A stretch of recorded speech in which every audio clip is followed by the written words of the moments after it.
In the midst of devastation and debris, helping hands. The only bridge to Barataria is impassable. They're building a ferry system to get fire, ambulance, and law enforcement across. Southeast Louisiana coming together. Neighbors helping neighbors in their own times of loss. I'm overwhelmed by the way my community has just come together in such a beautiful way. Glimmers of strength and hope, resilience and rebuilding. If we can lend a helping hand, we're here to lend a helping hand. Honestly, everybody's helping everybody. That's all we need. These are the stories of Louisianians overcoming Ida. We got your back. We just want you to know that help is on the way. Just keep your head up, stay prayerful. God is still good. Even in the midst of a disaster, God is still going to reign supreme.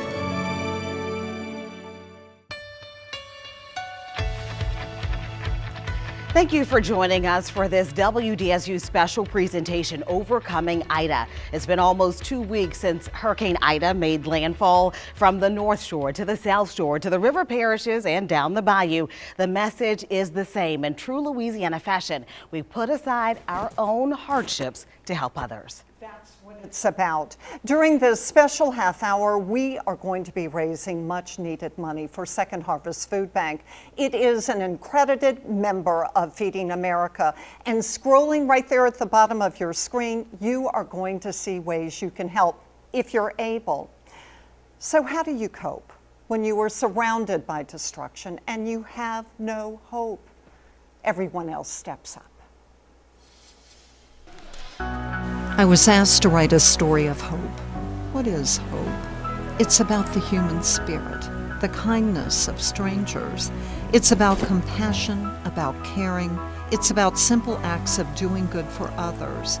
It's about loving thy neighbor as thyself and reaching out and helping. When someone touches your heart, hope blooms. This is the time to step up and help if you are able. Give what you can to your favorite charity. A friend dropped off a bag of ice and it was so appreciated. This is the time to reflect on what is important. In the first dark hours after Katrina, huddled around a battery-operated radio, we learned of the failure of the levees. I thought my house is gone. And then I thought, my family is safe. I've known a lot of hurricanes. Betsy, Camille, Isaac, Laura, now Ida, to name a few. Laura is still raw a year later, but progress was made after each hurricane. Water to the rooftops in the 9th Ward during Betsy. The hurricane levee protection system was built as a result. Devastation of the Mississippi coast during the 24.5-foot storm surge of Camille. Homes and businesses were rebuilt. Jack Leary lived in Pass Christian during Camille, and he said the fabric of the community unraveled and only partially recovered before the 28-foot storm surge of Katrina. Our people are the essence of community. That's you, me, and all of us. Together, we can rebuild. Now, I'm not going to sugarcoat it. It's not going to be easy, and it's going to take a long time. After Katrina, I wondered if I could live anywhere else. I decided I couldn't. We are a unique people who celebrate tomatoes, andouille, oysters, po' boys, strawberries, alligators, oranges, wooden boats, the blues, soul, and all that jazz. Why would you want to live anywhere else? Here's hoping our celebrations of life return. We know our people are strong, and together we can rebuild our lives one day at a time. Powerful words there. In the days after Hurricane Ida, tens of thousands of families found refuge a long way from home.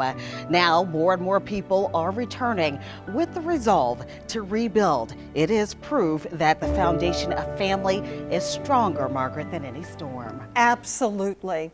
And our own Jennifer Crockett reunited with the family we met during the high water rescue in Laplace. And today the Sims are still sticking together, saying what matters most will outlast Ida. This is what neighborhoods in LaPlace look like the week after Ida. Trash piles and people, hot, heavy, hurting. Lost Drive, those 9 occupants were transported by boat. We got our first look at LaPlace 24 hours after Ida.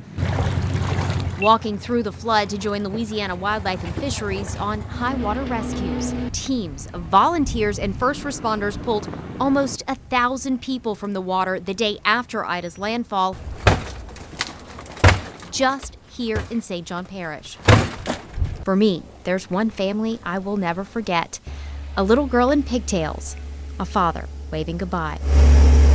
This week, we found the Sims home again. We were so glad to see y'all come by to rescue us the day before it got too hot and crazy. I met Myron and Quinna Sims and 4 of their kids on one of those rescue missions. Quinna, sick with coronavirus, had survived the storm in her attic, the whole family squeezed in there tight.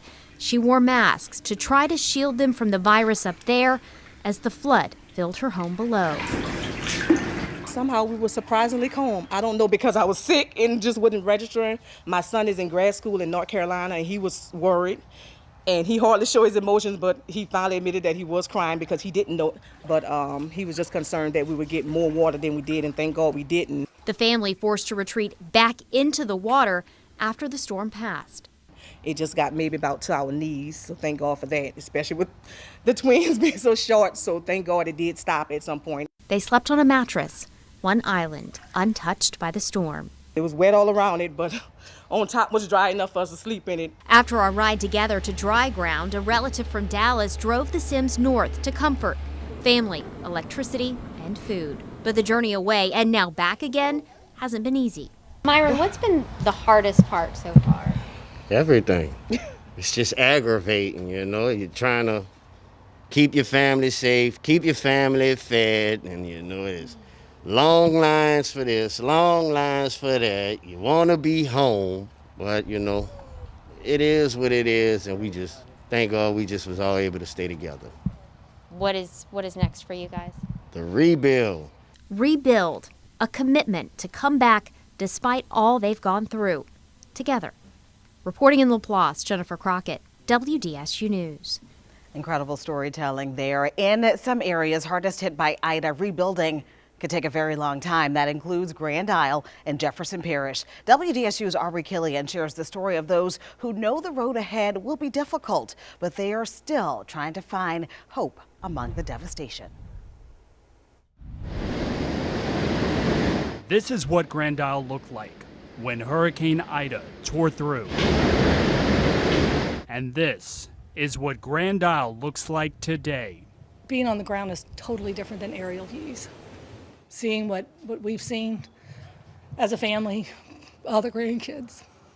For homeowners like Renee Ellender Anders, this damage is incomprehensible for her family. It's just livelihood, your happy place. This is where we came to recreate. This is what you work for. It was to be here, and it's almost gone. And Clement Santini agrees. This is your home. Yeah. Walk me through what we are looking at. Like I said, this is the roof of that other camp. That's probably their walls. What's in front of my door is all their flooring, their structure.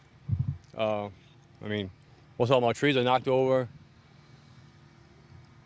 But beside that, some of the trees we lost. I said most of all this is not even mine, but got a long road. He's been a Grand Isle firefighter for more than 20 years.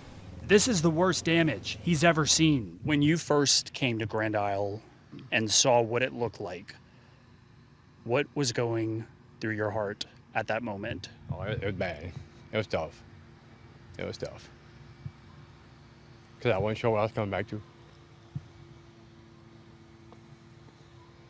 Definitely. This is a close community here in Grand Isle. Oh, yeah.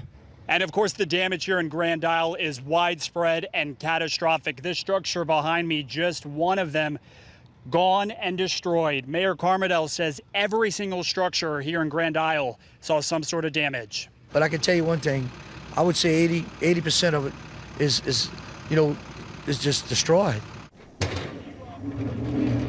We don't have water from Lafitte to Grand Isle. There's no telling.